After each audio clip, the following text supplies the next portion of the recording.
हे समजलं, त्याच्यानंतर आम्ही त्याला देहानी आणि मनानी नतमस्तक झालो. तो नमो आहे. मग भगवते का बरं आहे? त्याच्यानंतर दुसरं का नाही घेतलं? तर भगवते हा दोन्ही अर्थाने आहे. कारण हे अकार उकार मकार याच्याही आधी आदी आहे. धी नाही बर का, आदी आहे. मग ती आदी काय आहे? आदी शक्ती आहे. त्या आदी शक्तीने स्वतःमधून यांना निर्माण केलेलं आहे.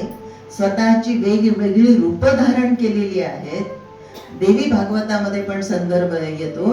या देवीने आदी माया आदी शक्तीने या तिघांना स्त्री रूपामध्ये घेतलं होतं आणि मग सगळ्या ब्रह्मांडाचं दर्शन घडवताना यांना कित्येक ठिकाणी ब्रह्मा दिसले, कित्येक ठिकाणी विष्णू दिसले, कित्येक ठिकाणी शंकर दिसले. अरे अरे अरे मी हे तू नाहीये, तू वेगळा आणि ते वेगळं.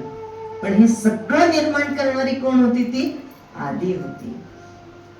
आणि मग त्या आदीनी यांना संपूर्ण ब्रह्मांडाचं दर्शन घडवून दिलं आणि पुढे निर्मिती करण्यासाठी, सृष्टीची उत्पत्ती करण्यासाठी, सृजनशीलता निर्माण होण्यासाठी, याचा सांभाळ होण्यासाठी आणि अनिष्ठाचा संहार होण्यासाठी हिने काय केलं? ब्रह्माकडे सावित्री दिली, विष्णूकडे लक्ष्मी दिली आणि शंकराकडे पार्वती दिली. म्हणजे ही कोण आहे? ही आदी आहे. आणि म्हणून हिला भगवते म्हणल्या जातं, भगवती म्हणल्या जातं. कारण तिच्यामध्ये जी शक्ती आहे ती यांच्याकडून मिळालेली शक्ती आहे. हरी ओम नमो भगवते. आणि आता आम्ही वासुदेवापर्यंत जातोय. कारण